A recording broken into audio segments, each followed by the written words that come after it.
Welcome back to the podcast. Thanks for being here. Please hit like, subscribe, share. Today's episode is brought to you by Korchmar. Korchmar is a fourth-generation family-owned and operated business right here in the United States. I have a backpack that I carry almost every day by them, and it's one of those things where I believe in craftsmanship that you can't really get anymore, and they are a company that achieves that.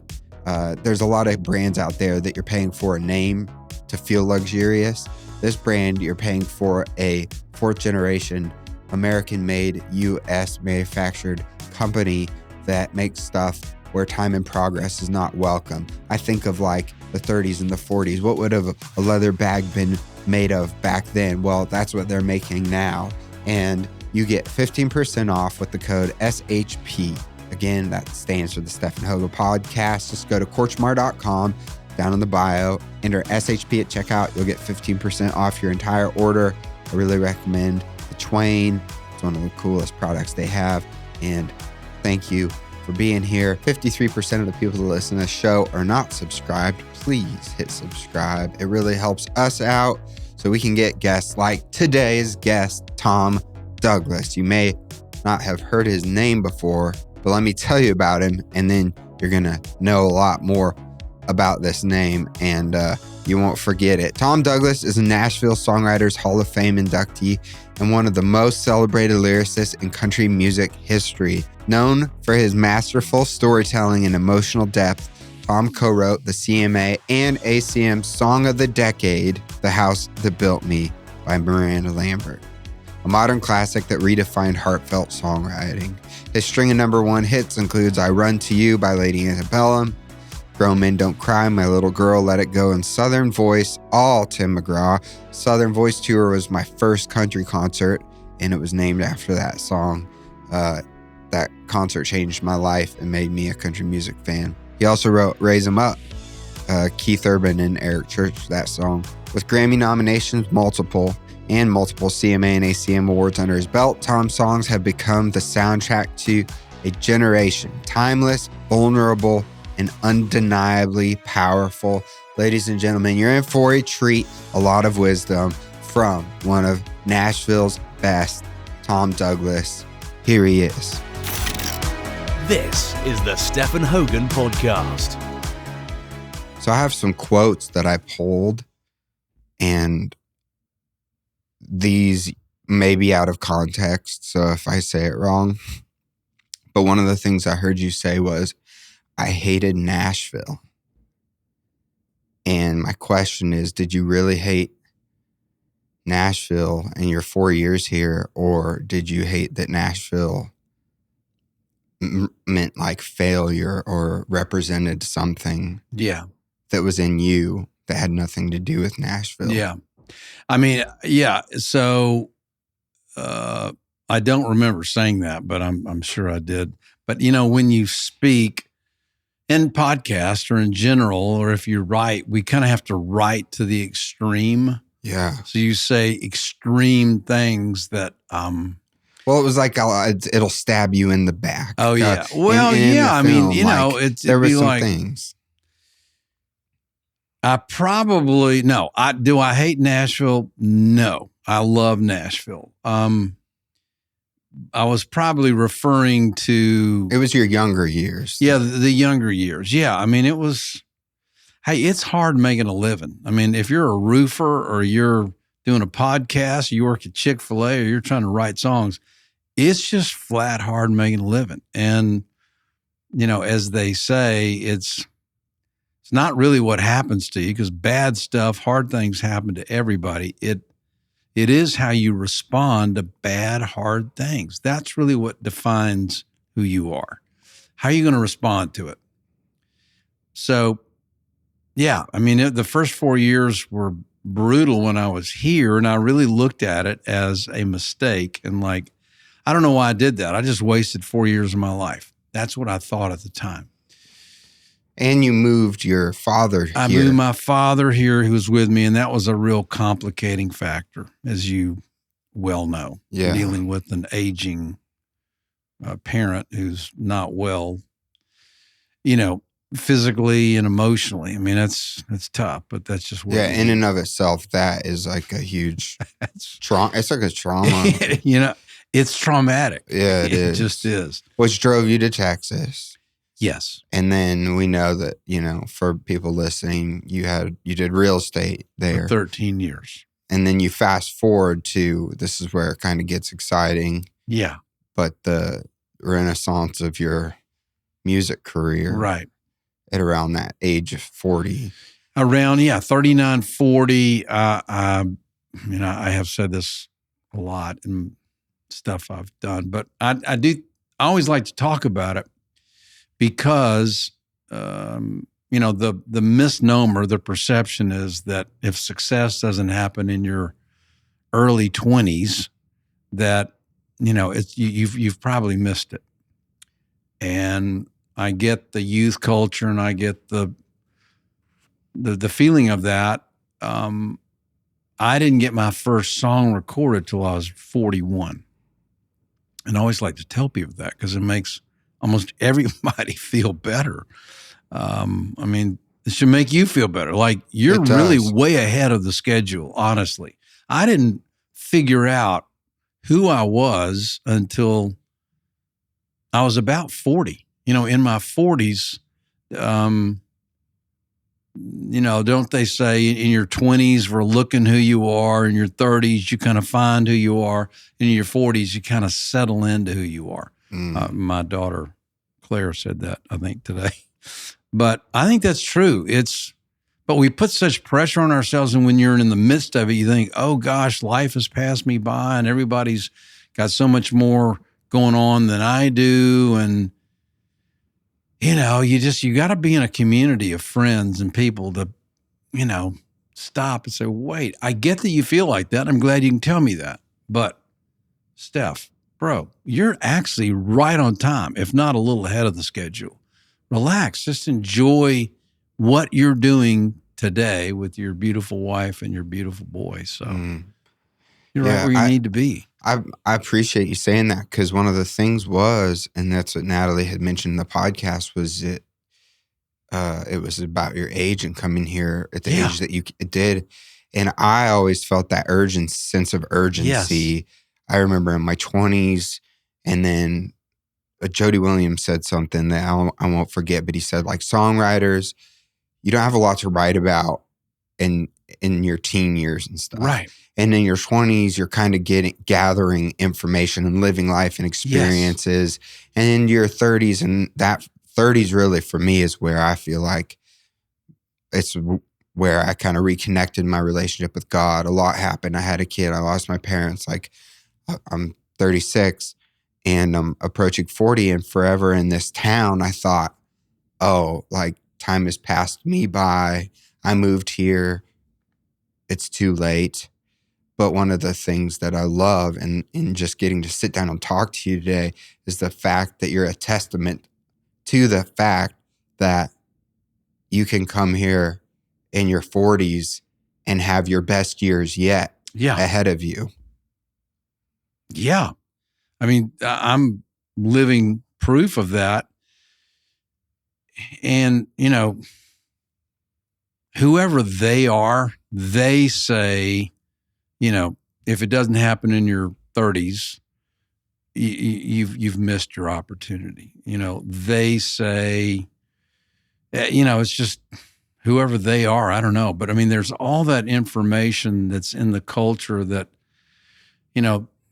it's just, we're bombarded, internally by, if we're creative, there's a real insanity to us. I mean, our minds are not like somebody that, is a wealth manager. It's just, we operate on a different way. Mm-hmm. So there is a lot of the fragile mindset of the creative that we have to, you kind of have to wrestle that down first before you can really even be creative. I mean, you kind of have to get your spirit set.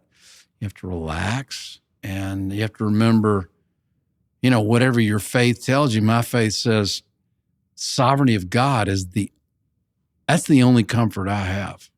There is no Because everything, I don't know, it just feels so unpredictable. It feels like a roller coaster. It feels like we're trying to survive this or that, from DC to international to family health issues to family dynamics to money. I mean, there's a lot to contend with.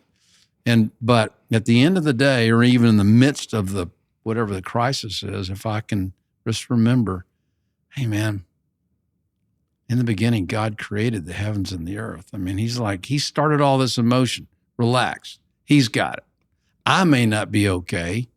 No, sorry. It may not be okay, but you and I are going to be okay. Yeah. We're going to be okay. I don't know how that's going to reveal itself. But we're going to be okay. Yeah. And that's, would you say, a faith aspect? Yeah. Oh gosh. I mean, yeah, I am deeply, life is humbling. Songwriting's humbling. Getting older is humbling.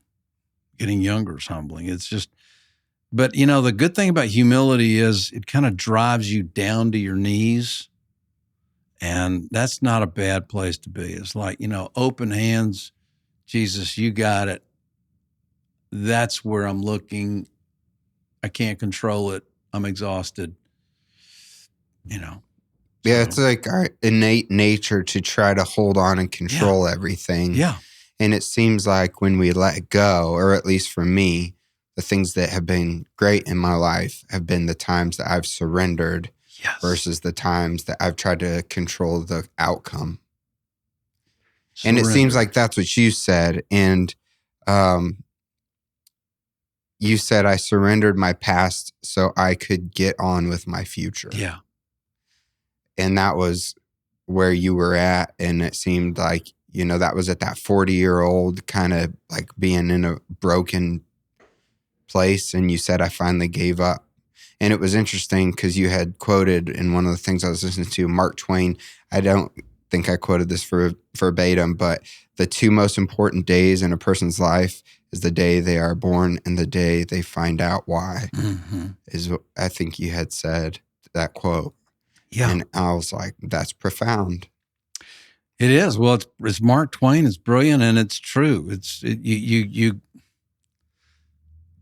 ultimately you got to come to that place of, I think surrender is kind of the first step. And then, all right, I'm surrender. I'm not in control. However, why am I here? Like every human being has got great dignity, no matter where they are, from Saudi Arabia to Uganda to Singapore to Beijing to Nashville. We got dignity because we're all made in the image of God. And so if we're all image bearers of that, that's a great honor. Now, in light of that, what is it that, what's your calling? I mean, you and Rocky, you're working out your calling here by doing this. It's not the whole summation of who you are, but it's certainly part of it. You feel called to do this, and you're doing it, and you're having great success. So, yeah, it's just trying to figure that out. Like, what is my calling? I like to even think of it like a superpower. I think everybody's got a superpower. I don't think it's always easy to know what that is, but in community and friendship, I like, man, you're actually uncommonly good at talking to people. For whatever crazy reason, people want to talk to you. I don't know why. If you'd asked me a month ago, will you drive to Springfield and do this podcast? Absolutely not. No, I'm not doing that. I'm not going to drive an hour. But whatever reason, I listened to your podcast. I was like, that's weird. I want to talk to that guy. It's a gift. I appreciate that. My mom always said, you're a people person since I was little. Right. Which I did. I always loved people. So I like hearing people's stories. Yes. And you love telling stories. So it works. One of the interesting things that you alluded to earlier was what you talk about is this rat. And the rat essentially to me is the inner critic. And one of the things that you said was you have a wildly inaccurate view of yourself. Mm-hmm.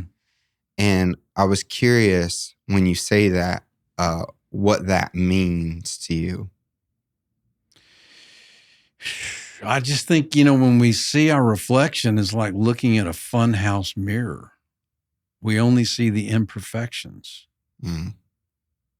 We only see not only, but, and again, I mean, I can't speak for the other 7 billion people in the world, but I know creative people pretty well. And I do think that is a pretty accurate portrayal of the way we see ourselves. We just don't see it accurately. Yeah, I'm reading a book right now that talks about calling out the negative thoughts that you have about yourself. So for me, when I have one, they're saying like write them down, or like in psychology they call them ants, like automatic negative thoughts. Yeah.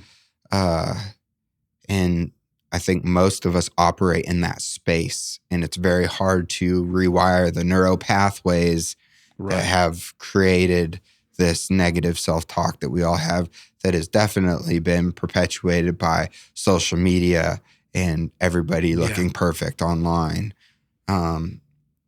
It's such a struggle just to start to shift a little bit in the other direction of seeing yourself as a loser or not good enough, or all the doubts that you have talked about in terms of writing, and just the ability to sit down and that rat that's sitting there on the piano saying, you suck, you're not good enough, and all of those things. It's so difficult, but I do think that it's important to say, and you said you can't speak on behalf of, billions of people, but I do think it's human nature to have those thoughts. Yeah. For whatever reason. The weird thing is, how you deal with, your own self-critic, negativity, and a lot of times circumstances. I mean, circumstances can look bleak.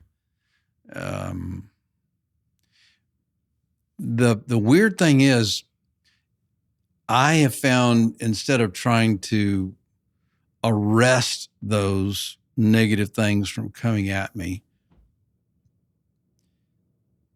a lot of times those things are painful. Loss is painful. The loss of both your parents in a short period of time, it's painful. But if you can,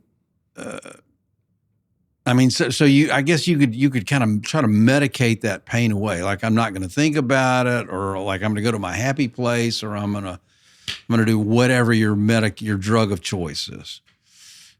I have found actually that if you just go ahead and embrace those things, because it is in the pain that the greatest beauty is always revealed. So almost just enter into the pain and the loss with open hands, like, I'm going to learn something from this. And it all of a sudden, it kind of becomes this reservoir of grace and beauty that instead of being afraid of it, you just go right at it, and something beautiful will come of it. What was beautiful that came of losing your dad? Well, my dad and I had, honestly, we had, it was a kind of a 20-year roller coaster of, emotional ups and downs, and he got hooked on prescription pain medication and in and out of hospitals and nursing homes, and it was a mess. But, my father was a wonderfully complex person in that he was really pretty honest. He invited me into really all of his struggles. And I really feel like I got to know my father, not just a father, but as a man. And he wasn't afraid to show his foibles and his brokenness. And it was just, he's a beautiful man, but I mean, most people, the older they get, they got all these fragmented parts to them, like are pieces of broken glass. But what you see is that over time, God's taking all these disparate pieces of glass, and he's molding it into a stained glass window. And you stand back kind of at the end and you think, wow, that is really beautiful. Never in my wildest imagination could I see how, God works all things together for good. So, those last 3 years. Yeah, the last 3 years of his life. Yeah, he was recovered. He had a miraculous event in that he went from darkness to light, like literally overnight. I've seen a few miracles in my life, but not many. But that was one. Is that when you talked about going in and hearing music playing? Yeah. Right. And you want to tell that story? Because I think it's cool. I mean, it's I'd go see my dad in the nursing home, and it was soup-stained pajama tops and saggy sweatpants, terrible slippers, and he'd lay in his bed all day, kind of hands laced across his chest. And this day, I just, I would go over, not willingly, but I'd go over begrudgingly. I'd go over just because I had a responsibility. It's not something he was in bad shape. This day, I walked in and a song kind of was playing in his room, and he had a little cassette player. It was a song I'd written. I walked in, he said, "Man, I really love this song." And he was like changed. He had his hair combed, shaved, starch white shirt, new sweatpants, white tennis shoes. And he said, "Tommy, you want a piece of Freedent gum?" It was kind of a crazy thing. And so my dad and I sat on the bed. It was like I'd lost somebody for 20 years, and there he was back again. It was amazing, miraculous. And the song that he was listening to was my song, Little Rock, that kind of enabled me to start coming back to Nashville. So I got my first song recorded in 1993, and then I came to Nashville 1 week a month from Dallas, where I was still working in the real estate business. But my dad got to enjoy that success at the end. It was very gratifying. Was he listening to that before it got cut? He was, yeah, just the cassette. So he just saw the beauty in that song. So he could have been a song plugger. He could have been. He could, yeah. He was very creative, very musical, and a lovely guy. Yeah, and he's the one that kind of got you started in music. Yeah, absolutely. No, I mean, my mother was very creative too, but kind of in the design arts. Okay. I mean, she was amazing, creative, beautiful, and it's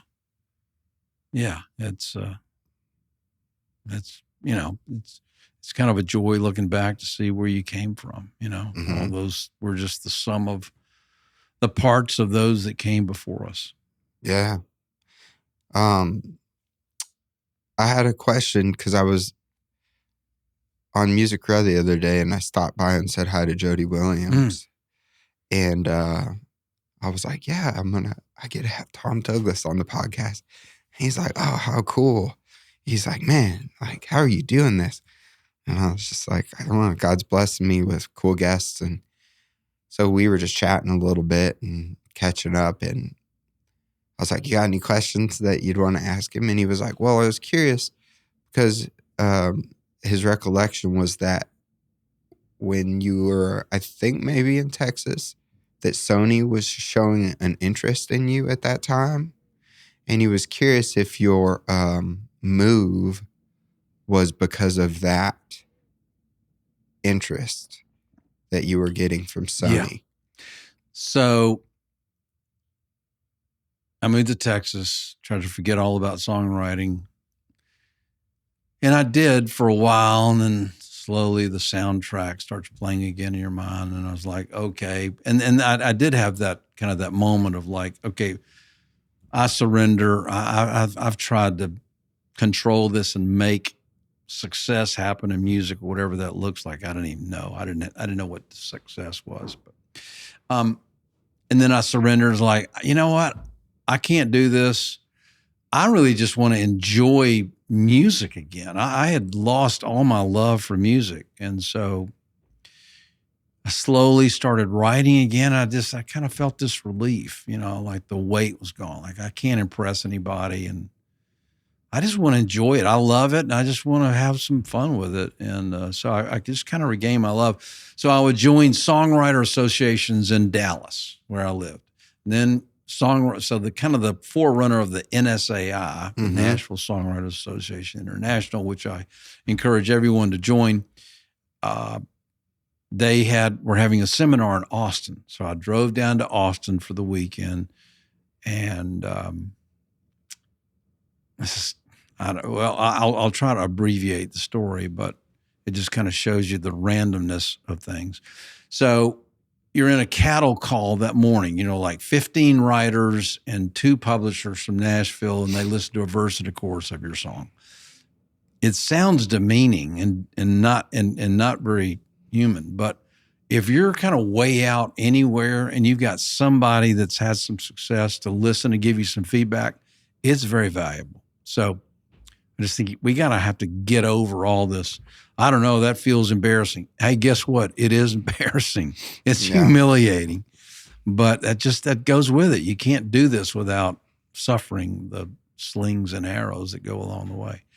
So they listen usually to a verse and a chorus of a song, give feedback. Well, I played my song and they listened to the whole thing, and it was 4 minutes and 45 seconds. And they said, well, you're not an artist, and this is not a country song. It's not a pop song. It's just one of those kind of cool songs that just doesn't fit anywhere. Good luck. I was like, all right, I'm taking that as a win, because they were relatively positive. So I went to an afternoon session, and I played another song, and a guitar player that I had known 10 years before in Nashville was named Paul Worley. He was now the head creative guy at Sony Publishing.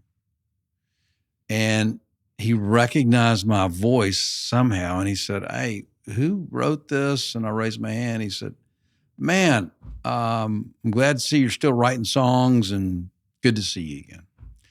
At that cocktail party later the afternoon, I reconnected with Paul, and I apologized in advance, but I said, I've got to give you a cassette. Listen to it or not. It's okay. I just felt, as a writer, you want to do the things that are in your control, and then just try to leave it.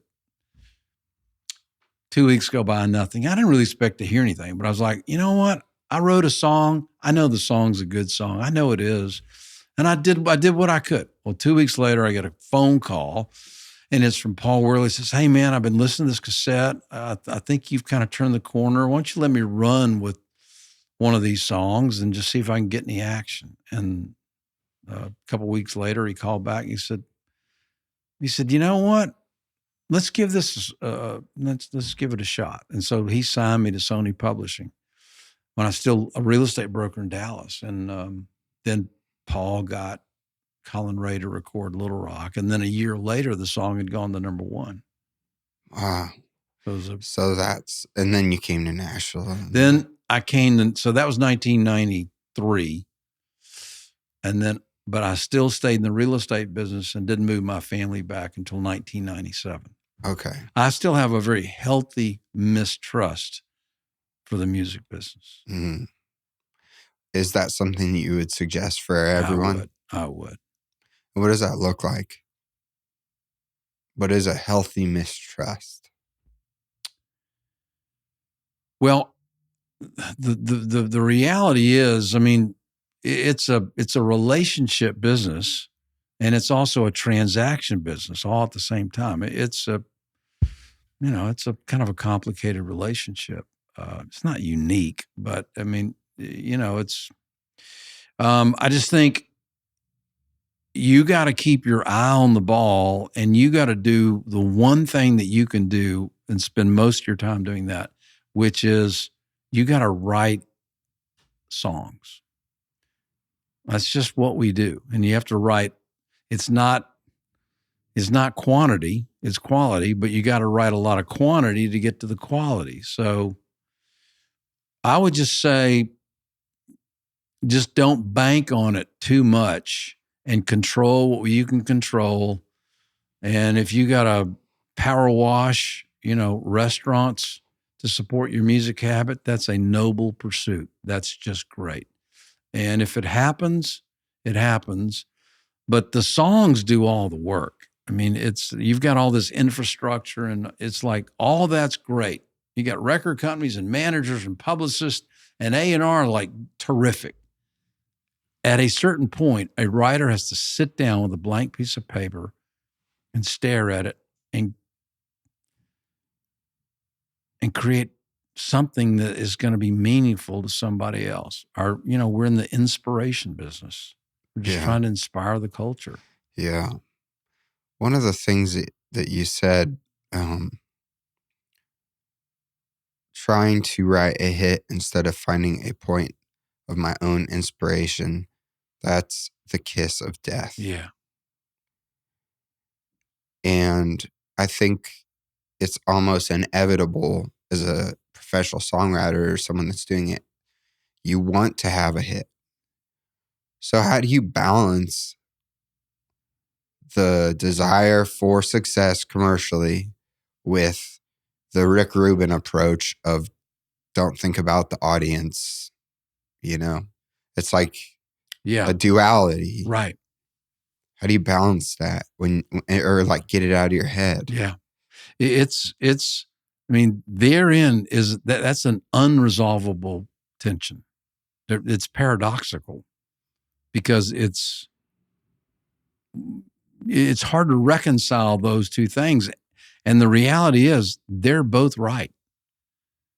Rick Rubin, can't argue with Rick Rubin, and you can't argue really with Music Row. I mean, it's a machine that needs to be fed, this commodity that enables you and me to do what we do. So I think the key is you got to take all that information, but still at the end of the day, when you do sit down with that blank piece of paper, who are you as a writer?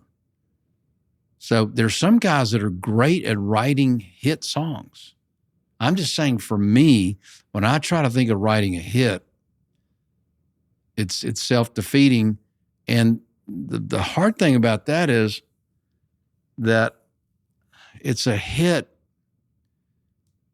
And whatever a hit is, it's once you write the song, all those things that make it a hit are completely out of your control.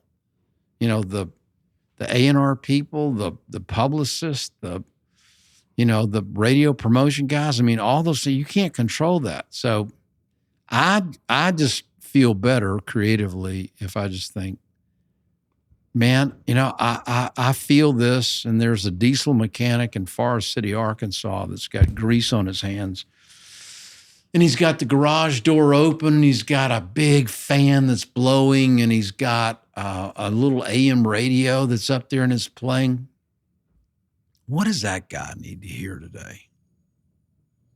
So I'm thinking about him because, he and I are really the same guy. So like I want to find something that makes him feel a little less lost today, because I wake up most days feeling lost. And I bet he does too. It's like, hey man, at least you're not in this alone, because I get how you feel. So I've written, honestly, the same song 3,000 times. It's the same song. One of the things I heard you say was, I'd rather talk about the 2,300 songs that haven't gotten cut than the ones that have. I think it was in that TEDx talk that you had said that, which I thought was interesting. And I was curious what that meant to you when you said that. Well, and again, I've written over 3,000 songs at this point. And so let's be generous. And let's say I've had 300 songs recorded. That's 10%.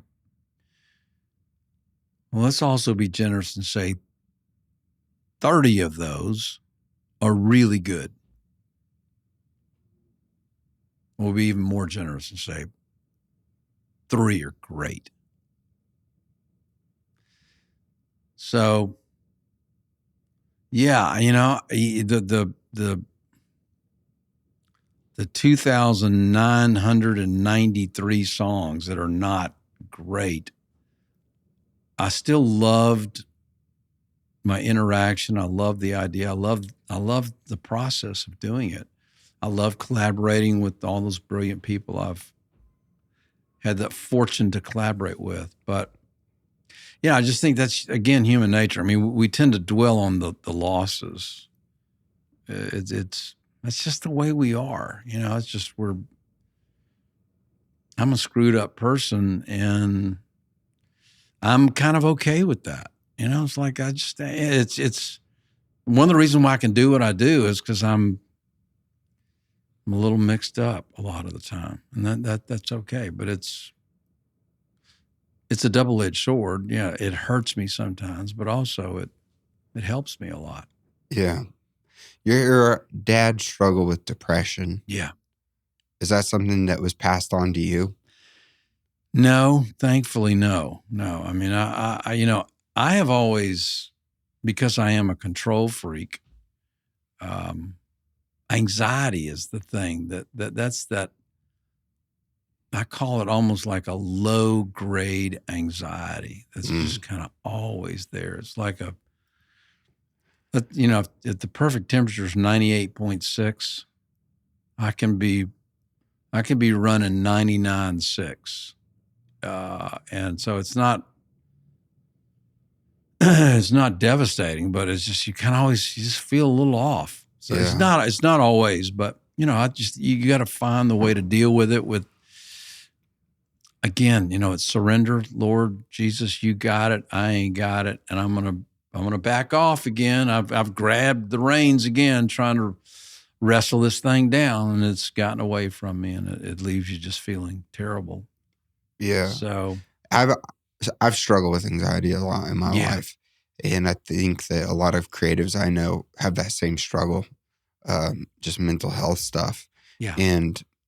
But anxiety in particular, or expecting the worst, or thinking about the worst outcome, or whatever that may look like for certain people. For me, it's, I think, just a strong negativity bias. Yeah. But I also it could represent itself in being really nervous or anticipatory anxiety. I remember before doing gigs and stuff with my own music, of just being so nervous up until the point that I get through the first song, and then I'm fine. Yeah. What does the anxiety side look like for you, that low grade anxiety that's there? And do you think that it actually helps in the creative process? I think it does. Yeah. Again, that's one of those double-edged swords. I mean, semantics are really fascinating. So I could say you're exhibiting anxiety, or I could say, man, you just kind of seem on edge in a good way. You seem excited. Now, one kind of makes you feel, oh, shoot, you're right. The other one makes you feel like, yeah, I'm kind of firing on all cylinders. Yeah, I'm a little edgy. It's a little off balance, but that's probably a good thing. That's, I mean, semantics. Yeah. And they're the same, I believe, chemical thing in your brain. Yeah. Anxiety and excitement. How do you look at it? It's like, you could say you're excited instead of anxious, and kind of try to flip it. Yeah. If you're going to get up and play a song, man, you don't want to be laid back and to be like, I got a gift here, and I'm going to share it with a couple of hundred people. It's a real thing. Or you could say, I'm nervous. I think I'm going to forget the words. Yeah, you might, but it doesn't matter. Still, you got a shot here to go share something. Yeah. And people like imperfection. I always enjoy, especially if it's a big artist, like John Mayer came to town, played an acoustic set. And I remember a mistake, and I was just like, it's so refreshing, right, to see someone that's so perfect all the time be imperfect. So I like that you say that. A friend of mine who's he's a consultant. He goes and talks to important people at Fortune 500 companies. I talked to him one time and I was like, man, this anxiety thing is killing me with this podcast. And he was like, you should expect to be anxious. And it was like, what? Because I always fought the feeling. And he's like, yeah. He's like, go into it expecting, knowing that you're going to be anxious, and that's okay. You actually should feel anxious. Yeah. And it changed my relationship with it. Yes. Which is kind of what I feel like you're saying. That's all I'm saying. Yeah. That's exactly what I'm saying. Yeah. Cool, man.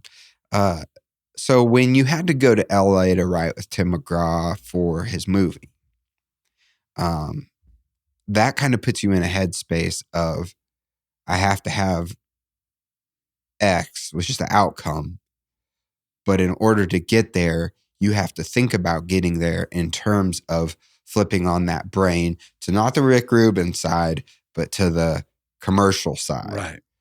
What is that like writing for something where you have a purpose and an outcome that you have to achieve versus being able to just be creative and write what you want? You know, again, I find that I like things to be binary. I like it to be one or two. I like it to be either or. That's more comfortable. Okay. But the reality is that's not the way life is. Life is not either or. It's both and. And so, yeah, I mean, I wanted to impress Tim McGraw. I wanted to impress everybody. It was like, I'm on a movie set. This is amazing. And, you know, they're talking to me, man, it's going to be a great song. It's going to be the end title. It's going to be phenomenal. And all this press behind it. The movie's going to be incredible. So you get very excited, but you could say you either excited or you really anxious. I don't know. Maybe it's both and. I'm excited and I'm anxious. I mean, I want to, you know, hey man, I got a swing at the plate and it's the World Series and it's 2 outs at the bottom of the ninth. And I want to hit a grand slam. I really do. So you want to do that. At the same time, you think about that too much and you just shut down. Nobody can carry that weight. And so in the film Love, Tom, I talk about this. So I went home. You know, I was in LA. I come back. My family and I are going to go on our trip to Florida. Every year we go to Florida with her family. And I got back and I said, I felt overwhelmed and had all these thoughts running through my mind. I said, I don't think I should go on this family vacation. I think you should go with 3 children, and I should stay here and just work on this. This, you know, you rationalize everything. This is significant for our family. I'm doing this for the future of our family. What a noble thing. My wife is like, this is not the most important thing in the world. Going with your family to the beach is actually more important than that. Okay, my wife is right again. I get in the station wagon the next morning and drive 8 hours to Florida. I'm still kind of uptight. I'm kind of there, but I'm not there. I feel bad about that. I feel kind of ashamed. Like I'm with my family on vacation, a beautiful place in Florida, and I can't get this song out of my mind that I'm supposed to be writing. And it was, I mean, somebody just should have slapped me. It's like, wake up. Look at what's going on around you. You got your family here. You have an opportunity to write a song. There's nobody putting a gun to your head. And so, you know, my wife comes out and she kind of rescues me again and she talks me down off the ledge. We sit on a porch and she said, just kind of download the whole thing. Just tell me what's going on. And I said, all right, well, you know, it's this father-daughter song. It's a love song, but it's father-daughter, and it's going to be the end title. And so, you know, I just kind of, she said, well, all right, we'll just role play. You know, tell me about you're a dad. This is a father-daughter. You got 2 daughters. So I just kind of went through the whole thing with her. Okay, yeah, I do this, I do that. And I'm just kind of downloading. And my wife has got a legal pad and she's just kind of scribbling a bunch of stuff on there. After about 10 minutes, she gets up and she says, I think I got it. I was like, you got what? And I looked at it and like literally there was the song. And yeah, I kind of came back. I felt relaxed. You know, my men songwriters, and I think women songwriters, I think you need to try to incorporate your wife or your husband or your partner into what you're doing. I don't think you can separate it. It's my wife has listened to over 3,000 really lousy songs sometimes, but I mean, her feedback's invaluable, and she's kind of co-written almost every song I've written. That's how I feel about my wife. Yeah, I mean, it's a great resource. Yeah, is your wife? Are you the more like scatterbrained, emotional, all over the place one? Is she the grounded? Yes, rational one. She could run IBM. Yeah, in her spare time. That's how smart she is. Yeah, I feel that relationship with my wife, where she's the one with the paper, right, helping me. You know, it's like, yeah, that's cool, man. How long have you been married now? 40 years. 40 years. 40 years, yeah. 40 years this year? When was your 40 anniversary? years last year. Oh, wow. Yeah. What's your secret? That's a good question. People do ask you that if you've been married a while. I think, honestly, humor is one of the greatest assets that you can have in a marriage. Not take yourself or it too seriously, and keep things short term, like my wife and I lately are. At the end of a day, we'll kind of debrief what's going on, and we just try to find one good thing that's happened. It could be, a litany of things that are not so good, but find that one thing and say, all right, we're going to take that as a win. So we want to try to find a win every day. And they're there. You just got to look at it. Mm. So, love gets deeper and sweeter and better with time. It just does. It's easy to not see that 7 years in or 3 years in. How long you been married? 9 years this year. Yeah. We hit a rough patch of 7. Yeah. Went to marriage therapy. Yeah. That was the best thing we could have done. Yes. But it strengthened our marriage.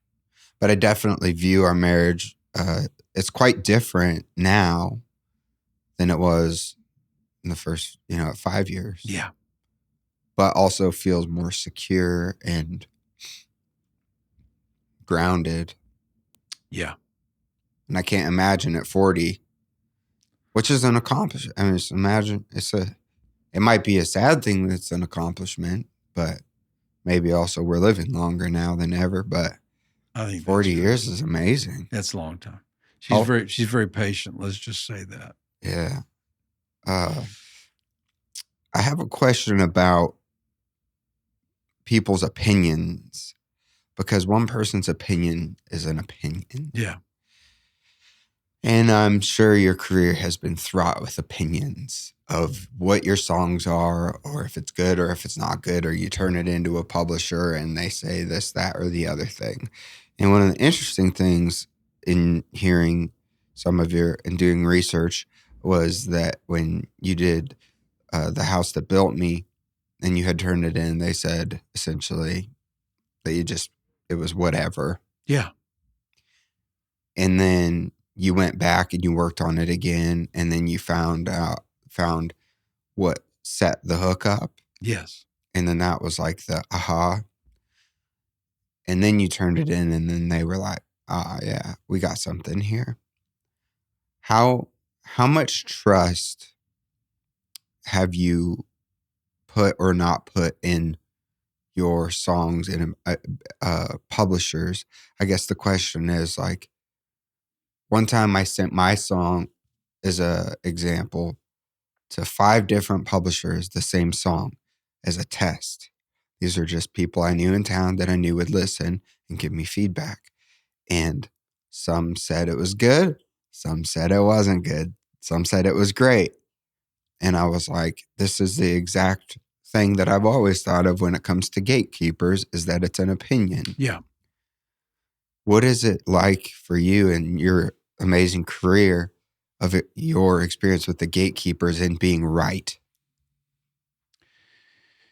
Well, it's a team effort. I have been with Sony for 32 years, same place. I've had, a lot of different song pluggers, people that, were kind of responsible for me, and I was responsible too. And they've all been great in some ways, and they've all got assets and capabilities. But the truth is, I said this a minute ago, I think as writers, I like to think about this for my career, which is the songs do all the work. Yeah, I know everybody virtually in town, and I could send a song to many, many people, and let's just say that they would listen. But the truth is, it's got to be something that is meaningful to them. It's going to be inspiring, and you don't know. So, we need you need the whole team. If you're with a publisher, you need to try to give them what they want and kind of have that conversation going back and forth, like help me, give me feedback. And then at the same time, if you know somebody that will listen, you got to send the song yourself. It's just kind of all hands on deck. However you can share your art with the world is what you should do. I think of it like a two-step process. We create art and then we share it. And then you got to go right back to number one. There is no number three for us as writers. You create and we share it. And so I can share it with you. You can share it with me, somebody at Big Machine or Sony Records or, Adele. I don't know. Who can you get a song to? Man, our job is just to send it and then try to forget it and go on and write the next song. Yeah. One of the interesting things is I was listening to a playlist of songs that you've written on Spotify. I don't know what it's called. Maybe it's like Songs by Tom Doug or This is Tom Doug. Some snappy, and it's got a cool picture of you. You look swaggy. And, but I noticed that so many of the songs were cut on piano. Mm-hmm. And I was thinking, and I'm curious about this, so many songs are written on a guitar in Nashville, I feel like acoustic guitars, and then they're turned in, then they get clothes on them, and they get produced in whatever clothes that they decide to do for the record. Yeah. But a lot of the ones that, so many of them, I would say an overwhelming proportion were piano. They kept the piano on it. Do you think that was an asset in your writing, that people would listen to a song and hear piano, and it's such a refreshing change of pace to hear a piano being played?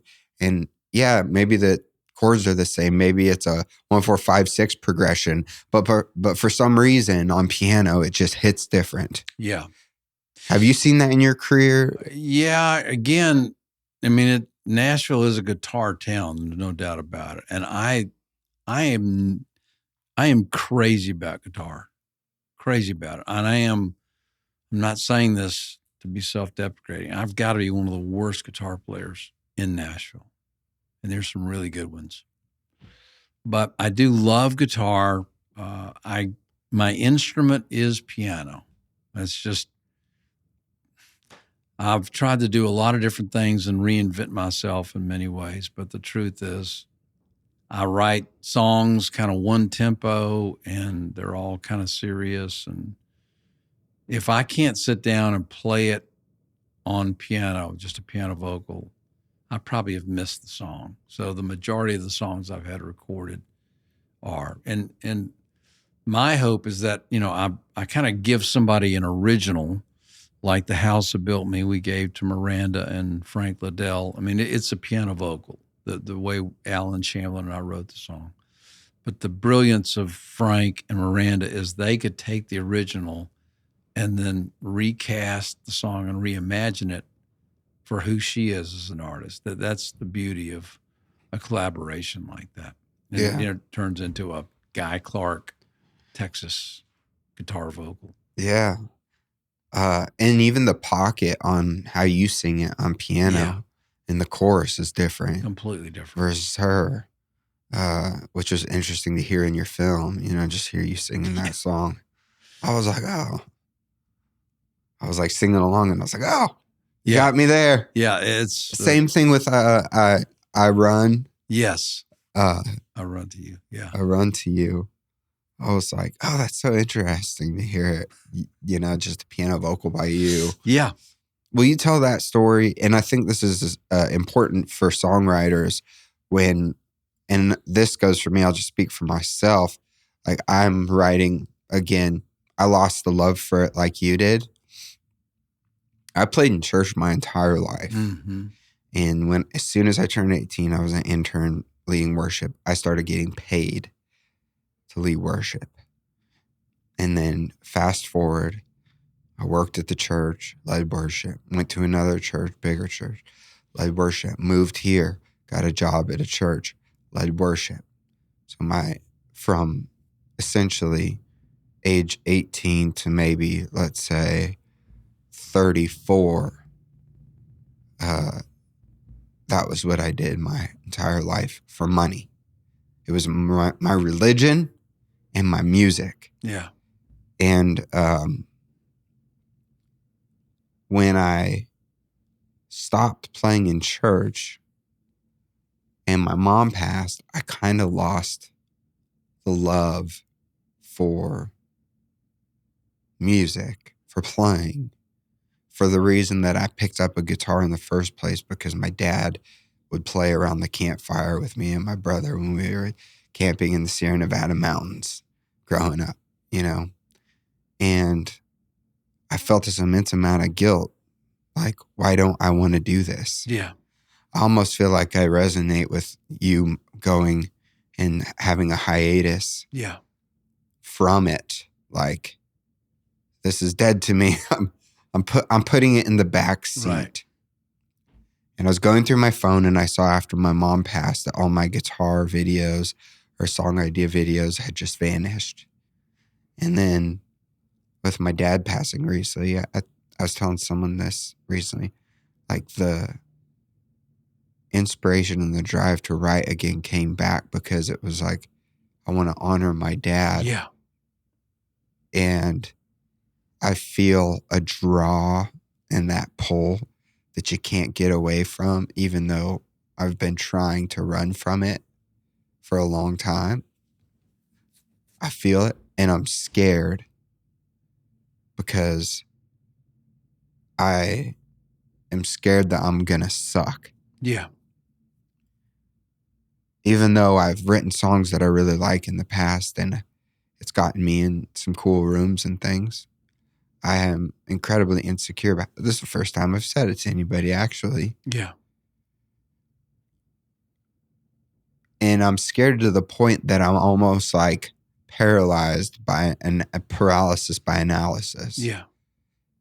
Like that first one you write better be awesome or else it's going to prove that you aren't right where you think you are. Yeah. You don't deserve a seat at the table. Yeah. It's the rat on your piano, man. So what would your advice be to me?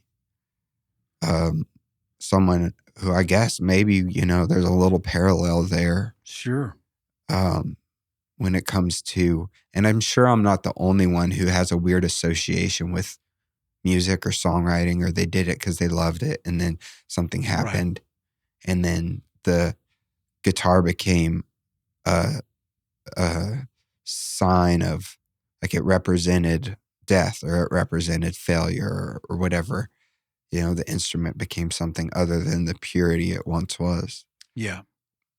Getting back into it, man, what would your advice be to me in order for me to have, to love myself in it? Yeah.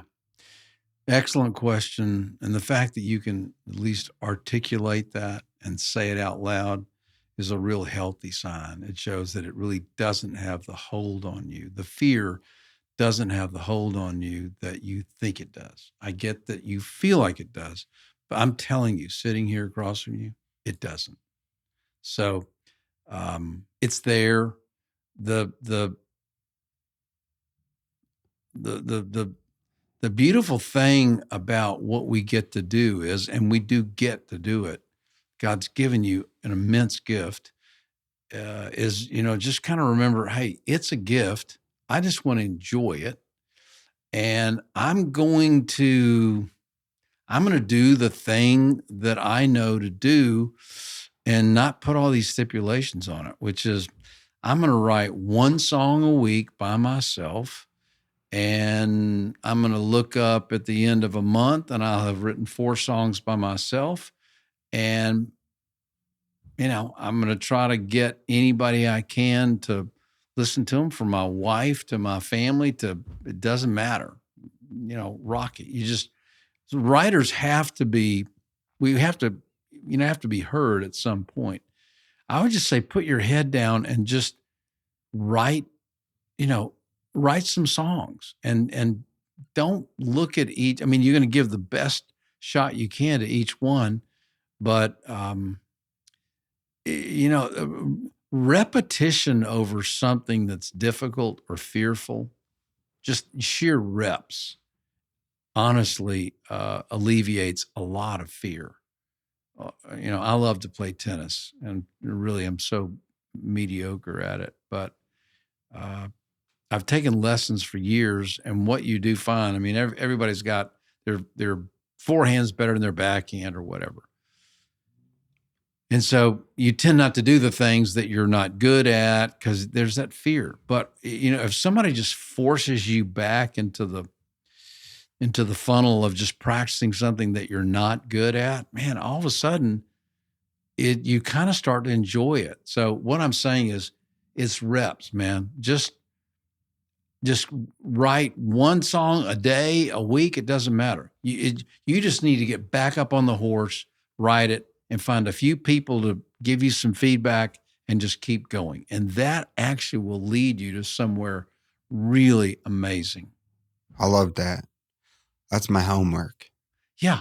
I mean, I like one a week. It's not too overwhelming. Okay, just one a week. And here's the great thing. You write one a week. When you do get in co-writing sessions, you're going to have this library, this wealth of lyrics and ideas that are going to be a wellspring that, you get in the right room with the right artist and like, I've actually got this thing, I started it, but, take a look at it, see if you, let's make it better. Yeah. It's just, there's everything that's positive about that. Yeah, I like that, because that was my other question. Like, I have enough of a gauge on being able to listen to have that own internal critique, like that critic that's going to be like, oh, you landed that wrong. Oh, this verse could have been better. Oh, you should go back and rework that because that could be worded better, and I could get really academic with it and go be like, I want to be like Christofferson, Yes. Or even like your songwriting it's so thought through. It's to me, there's a level of academia to it that I don't find in a lot of songs. The thing that when I was a little older than you, the thing that really, I think, changed my songwriting, particularly lyric writing, was reading great fiction.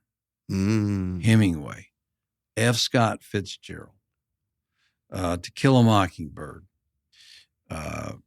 War and Peace. Find something great. Your high school English reading list. If you go back to that and if you read those books, it will turn your lyric writing and songwriting on its head. The greatest thing you can do. Read great fiction. Do not, with all due respect, don't read any books about songwriting. You already know enough about songwriting. Read something great. And, it's depending on your faith journey, but, reading, I'm going through the Psalms with a great theologian, Tim Keller. It's a book of Psalms. Every day I just read a little bit of a Psalm. I did Proverbs last year, read through the Bible. I mean, I like to read newspapers. I like the Wall Street Journal and the New York Times. Reading. It's a fountain of great ideas. Yeah. And vocabulary. Because you learn all these words. And I don't know if you'd say the term is a wordsmith, but I like it when I hear a word that I don't know what it means, especially in some of that old fiction, that high school stuff that was at the time incredibly boring. And you're like, why do I have to read this? But now in hindsight, it's like, actually, this is very interesting because these people had the time to sit and think and be brilliant. And I feel like we don't have the time to sit and think and be brilliant culturally like the greats did, or the Stoics, or it's so much more fast-paced. Yes. Life is. It is. Except for those that get to sit down and think. Slow it down. Yeah. But that's one of the things, because you have a great vocabulary as well. And I love how you put words together, and it totally makes sense now that you're a big reader, because I feel like you get that. You don't have to go to college for that necessarily. No. But read. That's one that I know I'm going to go back and watch this podcast, and I'm going to take notes. I'm going to be like, all right, what did Tom say? I know. What's a one book that you would recommend for listeners? It's very, very, it's a novella. So, which means it's short. Okay. I think literally it's 38,000 words, which is not much for a book. I mean, The Old Man and the Sea by Ernest Hemingway. Okay. Start there. All right. Or The Great Gatsby by F. Scott Fitzgerald. Okay. Watch the movie. The Old Man and the Sea I'm going to do, because my dad was an old man and we love the sea. Okay. Well, it will inspire you to no end. I can't wait to hear the songs you write because of that. Okay, cool. That's awesome. So there's this thing called Substack, and I'd like you to describe what it is a little bit, and then we're going to tell people how to get there. Okay. So I have written lots of stuff through the years: plays, screenplays, novels, novellas, poems, prose. I just like writing. I actually find it relaxing. But I had written a lot of stories, and I didn't have anywhere to really, release it. And it's frustrating. I mean, I tried agents and publishers, and they're like, it's very complicated. It just never really felt right. So my daughter and I discovered Substack, which is a platform, and it's a platform that aggregates all kind of interesting content, like video, books, podcast, songs. I mean, it's this cool conglomeration of content. And so I had all these stories, and it's called performance storytelling, because I write stories but also write songs, and the lyrics of the songs propel the narrative, propel the story along. So it's a little bit unusual, but I found Substack to be just a great platform to release my fiction. And it's songwriter Tom Douglas at Substack. But I mean, when you get on it, you'll just be shocked. Like Dawes, the band Dawes. Like, I mean, they release a lot of cool stuff, Inside the Huddle stuff and songs, and just, I mean, like literally every author, chefs, poets. It's just a cool place to find almost what you're looking for. But yeah, I've enjoyed releasing my fiction. And, I got about 500 people a week that read along with me with my stories and get a little feedback. And that's cool. They got a free wall and a pay wall, but I don't know. It's fun. It's kind of one of those interactive. So we can support you through subscribing. And then there's also a free version as well that I just clicked on to get into here. But like the top one right now is Hydrangeas and Heartbreak Blues. Yeah. And that's really cool. I think the second chapter of my latest release called Saint Dudley of the Arklatex. That's the name of the story. And then Hydrangeas and Heartbreak Blue is one of the chapters. Yeah, this is awesome. Who does the artwork? My daughter. Wow. Daughter Claire. She's the secret weapon. And then you can listen at the top. Yeah, so I've recorded it. There's an audio, like an audio book. It's like Audible. It's like Audible. It's Audible, and then but the script is there too. Yeah. That was really cool. Just so you guys can get a little preview, I'm going to read you just a part. It says narrator, and this is you speaking, right? Yeah. I like old things, old out-of-tune pianos and vintage guitars in pawn shops. A while back, I stopped a pawn shop, one not too far from me. And an old beat-up Gibson J45 Starburst guitar hanging on the wall caught my eye. They say every piano and every guitar has stories to tell and songs to write, but you have to listen. And most importantly, I learned, you don't choose an instrument, it chooses you. And then it goes on. Like that right there, for all of you songwriters, I mean, you just want to continue to read. And the thing about your writing is it's so, I don't know what the right word is, but it really puts you in it. It's the things you talk about, all the senses, the taste, the touch, the smell, yeah, all of those things that I think make a great song. And one of my favorite songs of all time is Peaceful, Easy Feeling. But that first verse is, I like the way your sparkling earrings lay against your skin so brown. I want to sleep with you in the desert tonight with the stars all around. I got a peaceful, easy feeling. Come on. Come on. Does it get any better than that? Yeah. I don't think so. It gets pretty close, man. With a lot of your songs. That's so good. It gets pretty close. So here's Natalie Hemby's question for you. And then we'll wrap it up here. I actually went and saw her last night with my wife for date night. And it was really fun to see her do her performance. And where was she? She was down at Chiefs on Broadway. Neon Steeple. Yeah, in that upstairs place. I've only been there twice, last night being the second time. Anyway, it was really cool. And I got to interview her last week, and we've been talking ever since. So she sent me a little audio recording I was like, what do you think? And she said, this is what it is. I'll play it into the mic and then you can answer it.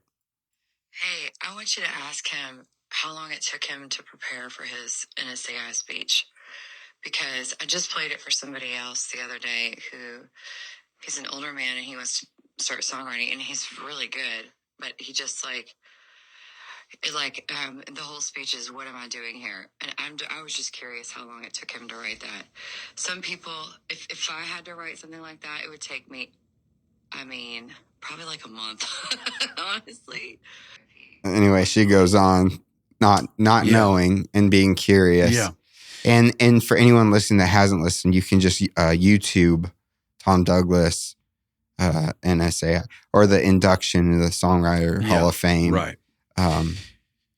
Well, thank Natalie. Natalie is, if you want to know what a great songwriter, performer is, singer-songwriter, it's Natalie Hemby. There's Natalie Hemby. There's so many of them. Lori McKenna's, the Hillary Lindsay's. The problem with starting a list is that you leave people out, but they are kind of my contemporaries and just about as good as it gets.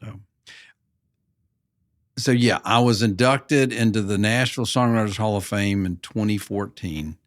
And as Abraham Lincoln says, if you want me to give a long speech, I can do it right now. If you want me to give a short speech, it's going to take me a while to prepare.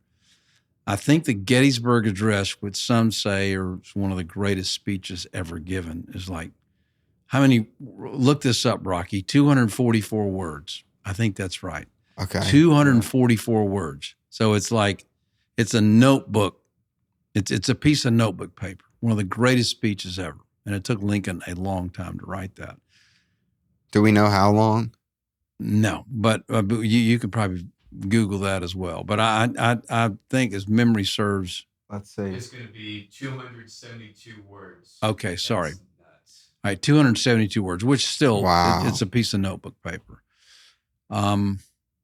So yeah, I enjoy, long form writing, and I probably worked on it probably 6 or 7 months.